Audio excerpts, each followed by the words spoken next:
ও বাজান, নামাজ যে পড়ি নাই, এটা আল্লাহর হক নষ্ট করছি। এটা কার হক? হক্কুল্লাহ। নামাজ পড়ি নাই, রোজা রাখি নাই, আল্লাহ পাকের হক নষ্ট করছি। আল্লাহর হক যে নষ্ট করছি, আল্লাহর কাছে মাপ চাইলে অবশ্যই আল্লাহ মাফ করবেন, কোনো সন্দেহ নাই। কথা ঠিক কিনা? মাপ চাওয়ার মতো চাইতে বলে অবশ্যই আল্লাহ মাফ করবেন, তার নিজের হক এটা। তার যার যে বান্দা বান্দিকে ইচ্ছা মাফ করে দিবেন। কিন্তু কোনো বান্দা বান্দির হক যদি নষ্ট করে থাকেন, যেটাকে বলে হকুল ইবাদ, এটা আল্লাহর কাছে যত কান্দেন না কে, কানতে কানতে চোখের পানিতে সাগর বহায়া দেবেন, কিন্তু যেই বান্দাবান্দির হক নষ্ট করেছেন, ওই বান্দাবান্দি মাফ না করা পর্যন্ত আমার আল্লাহ কখনো এটা মাফ করবেন না। কি কথা ঠিক না? জোরে বলেন। হকুল ইবাদের ব্যাপারে খুব সতর্ক বাজান, খুব সতর্ক। আল্লাহর হক নষ্ট করছি, মাপ চাইলে অবশ্যই আল্লাহ তাআলা মাফ করবেন, কিন্তু বান্দাবান্দির হক যে নষ্ট করছি, এ কিন্তু আল্লাহর কাছে মাপ চাইলে আল্লাহ মাফ করবেন না। ওই বান্দাবান্দির মাফ করা লাগবে, শর্ত বান্দাবান্দি যখন মাফ করবে আল্লাহও মাফ করবে, আর ওই বান্দাবান্দি মাফ না করা পর্যন্ত আমার আল্লাহ কখনো এটা মাফ করবেন না। ঠিক কিনা? কি জোরে বলেন, ঠিক কিনা? এই জন্য হকুল ইবাদের ব্যাপারে খুব সতর্ক বাজান, খুব সতর্ক। আর কতভাবে যে কতজনের হক আজকে নষ্ট করতেছি, তার কোনো হিসাব কিতাব নাই, কোনো হিসাব কিতাব নাই। আজকে এর গাছের ডাব চুরি করে খাই, ওর ক্ষেতের বাঙ্গি তরমুজ চুরি করে খাই, ওর গাছের আম চুরি করে খাই, ওর ক্ষেতের পিঁয়াজ চুরি করে নিয়ে বেশি নাকি কান, হ্যাঁ? অমুকের পুকুরের মাছ চুরি করে খাই, ওর মুরগি চুরি করে খাই, ওর কবুতর চুরি করে খাই। কি খাই না এগুলা? নাকি ভুল বলতেছি আমি? যারা বলেন এগুলো সব হকুল ইবাদ, এগুলো সব হকুল ইবাদ। শুধু এইগুলাই না হকুল ইবাদ, আরও আছে বাজান। ব্যবসা করতে যে মালের ভিতরে ভেজাল ঢুকায় যার কাছে বিক্রি করছেন, তার হক নষ্ট করছেন। ওজনে কম বেশি করে যার সঙ্গে বেচা কিনা করেছেন, তার হক নষ্ট করেছেন। মিথ্যা কথা বলে যার কাছে মাল বিক্রি করেছেন, তার হক নষ্ট করেছেন। শুধু এইগুলা তা না, চাকরি করতে যে বেতন তো পাইতেছেন, আবার সই করার জন্য টেবিলের তল দিয়ে টাকা নেন, যার কাছ থেকে টাকা নিলেন তার হক নষ্ট করলেন। এগুলো সব হকুল ইবাদ, এগুলো সব হকুল ইবাদ। শুধু এইগুলাই না হকুল ইবাদ, আরও আছে, বলবো না বাদ দেবো? হ্যাঁ, আপনার আজকে দাপট আছে, আপনি সরকারি দলের লোক, দাপট আছে আপনার, আপনার পাশে গরিব মানুষের জমি, আপনি আইল ঠেলে জোর করে 4-5 দখল করে খাইতেছেন। ওই গরিব মানুষটা কিছু কইতে পারে না, কারণ জানে কিছু করতে গেলে মায়ের খাওয়া লাগবে না, মায়ের খাওয়ার বইতে কিচ্ছু কয় না। আবার ও যে মাতবরের কাছে বিচার দেবে, তাও দেয় না, কারণ জানে যে মাতবরের গোষ্ঠী ঘুষখোর। আমি যখন বিচার দিবানে তলে তলে বড় লোকের কাছে ঘুষ খাই, বিচারের রায় বড় লোকের পক্ষেই দিবে না। কি কথা ঠিক না ভুল করছে? না, আপনার এলাকার মাতবররা ঘুষখোর না, আমার এলাকায় খাইতে আমি শোনাইতেছি আপনাদেরকে। এই এলাকার মাতবরা ভালো আছে, এরা ঘুষ খায় না বিচারে। এই ঘুষখোর বিচারকের গোষ্ঠী পায়খানা খাও, ঘুষের টাকাতে পায়খানা খা, তারপরেও তুই জাহান্নামেতে বাঁচতে পারবি, কিন্তু ঘুষের টাকা খালি তুই জাহান্নামেতে বাঁচতে পারবি না। আর রসুলের পরিষ্কার হাদিস, হারাম মালের দ্বারা যে রক্ত আর গোশত শরীরে তৈরি হয়, ওই রক্ত আর গোশত জাহান্নামের খোরাক।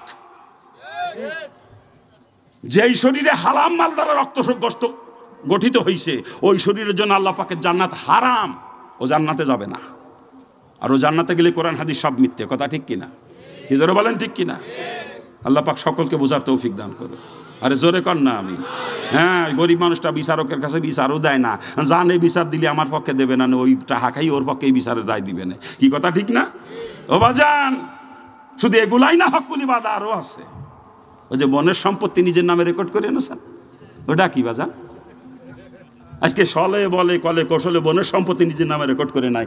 ও অধিকাংশ ভাইরা বর্তমানে বনের সম্পত্তির ভাগ দিবে আসে না। কি কথা ঠিক না? জোরে বলেন। খালি বাপ ভাইরা বোনের ভাগ দেয় না তা না, বাপেরাও মেয়েরে ঠকায়, বাপেরাও মেয়ের সম্পত্তির ভাগ দিবে চায় না।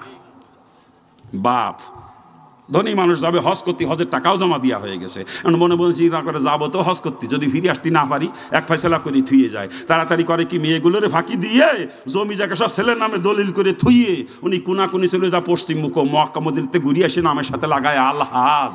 উরে ঠেলা রে, হাজি সাহেব না করলি সেইটি আগুন হয়। আমি কই এই বিয়াকেল মানসি তোরে কয় হাজি, আমি কলাম তুই 1 নাম্বারের পাজি।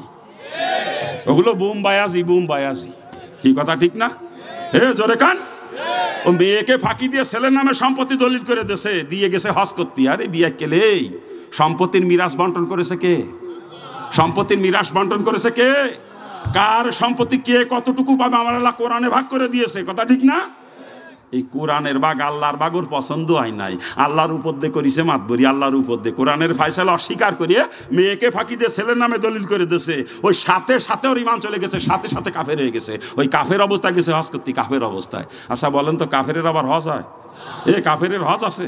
হ্যাঁ, আল্লাহ না করুক এই যে মেয়েকে ফাঁকি দিয়ে ছেলের নামে সম্পত্তি দলিল করে দিয়েছে, এই অবস্থায় যদি মারা যায় কসম খোদার ও কাফের অবস্থায় মরছে, কসম খোদার ওর মৃত্যু হয়েছে কাফের অবস্থায়, যদি এটা থেকে তওবা না করে মারা যায়, থাকে তওবা না করে। আর এটা তওবা কিন্তু আস্তাগফিরুল্লাহ বলে এটা তওবা হবে না, এটা তওবা হলো যার হক নষ্ট করেছে ওর হক আদায় করে দিতে হবে, আর আদায় করার সামর্থ্য যদি না থাকে ওর কাছে মাপ চাইতে হবে, এটাই হকুল ইবাদের তওবা। কথা ঠিক না? ওই যে মেয়েকে ফাঁকি দিয়ে ছেলের নামে সম্পত্তি দলিল করে দিয়েছে, ওই ছেলের পা ধরে ছেলের কাছ থেকে মেয়ের অংশ ফিরেই নিয়ে মেয়েরে বুঝিয়ে দিয়ে তওবা করে কবরে যাইতে পারে, তাহলে ঈমান নিয়ে মরার আশা আছে।